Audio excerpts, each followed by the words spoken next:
Commands को use करना देखेंगे कि कैसे हम अपने मैथ्स में जो हमारी कमांड्स हैं उनको यूज़ कर सकते हैं। तो सबसे पहले हमने कोई भी ऑब्जेक्ट बना लिया, कोई भी शेप बना ली, देन अब हम उसे क्या करना है, हमें उसे मूव करना है किसी भी डायरेक्शन में।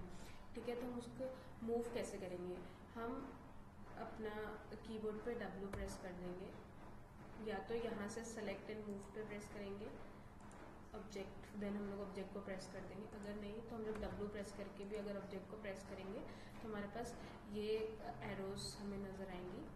टॉप में Y एक्सेस के लिए और X एक्सेस के लिए, फ्रंट में Z एक्सेस और X एक्सेस के लिए, लेफ्ट में Y एंड Z एक्सेस का। और हमें पर्सपेक्टिव मतलब 3D मॉडलिंग में जब 3D व्यू में दिख रहा है हमें यहाँ पे अपना ऑब्जेक्ट, तो हमें यहाँ पे तीनों एरोस नज़र आएंगी X, Y एंड Z।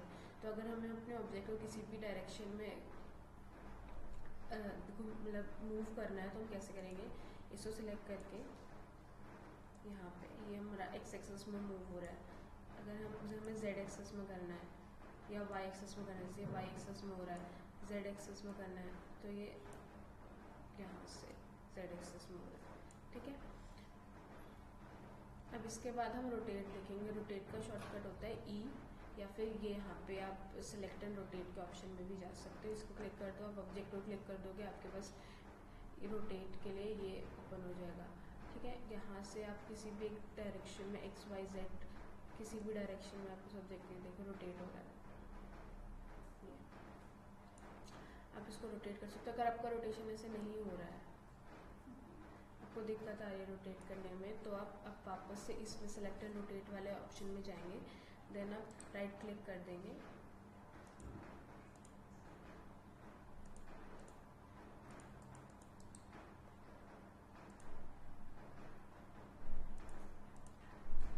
यहाँ से ये ऑप्शन आपके पास ओपन होगा। इसमें आप यहाँ पे अपनी कमांड्स मतलब अपना कितने डिग्री में आपको रोटेट करना है, कैसे रोटेट करना है वो आप डाल दें। तो ये देखो यहाँ पे मैंने डाल दिया 90, 180, तो ये ऑब्जेक्ट रोटेट होने लग गया। ठीक है, देन हम उसके बाद देखेंगे कि स्केलिंग कैसे होती है। हमें किसी भी ऑब्जेक्ट को स्केल करना है तो वो कैसे होगा। स्केल का एक शॉर्टकट होता है R, नहीं तो फिर यहाँ पे ये रोटेट सेलेक्ट एंड स्केल। तो ये हम लोग यहाँ से किसी भी एक पर्टिकुलर डायरेक्शन में हम स्केल कर सकते हैं। जैसे Y एक्सेस में हमने स्केलिंग कर दी, बढ़ा दिया, घटा दिया, X एक्सेस में हमने स्केलिंग कर दी, बढ़ा दिया, घटा दिया। ठीक है, वैसे ऐसे ही Z एक्सेस में करना है हमें तो हमने यहाँ से कर दिया। और अगर ऐसे नहीं हो रहा है तो हम यहाँ पे लेफ़्ट राइट क्लिक करके यहाँ पे हमारा ये इंटरफेस खुल जाएगा। देन हम यहाँ से भी मतलब हमें कितना स्केल करना है वो देख के हम इसकी स्केलिंग को कर सकते हैं एक तरह से। ठीक है,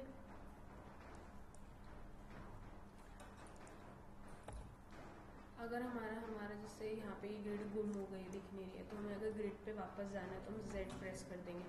ऐसे अगर हमने कोई ऑब्जेक्ट बनाया, ठीक है, और वो हम लोग गलती से कहीं इधर उधर हो गए ऑब्जेक्ट से, ये कहीं नहीं दिख रहा, हमें ऑब्जेक्ट नहीं नज़र आ रहा, हमें यहाँ पर्सपेक्टिव पे आपको ऑब्जेक्ट नहीं नज़र आ रहा, तो हम क्या कर देंगे Z प्रेस कर देंगे, तो हमें हमारा ऑब्जेक्ट वापस से विजिबल होने लगेगा।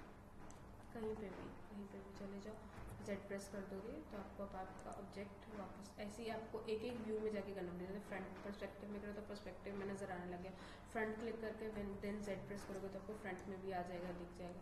लेफ्ट करके फिर वही Z, टॉप में भी वही ऐसा Z, हमें यहाँ से ये व्यू हो जाएगा।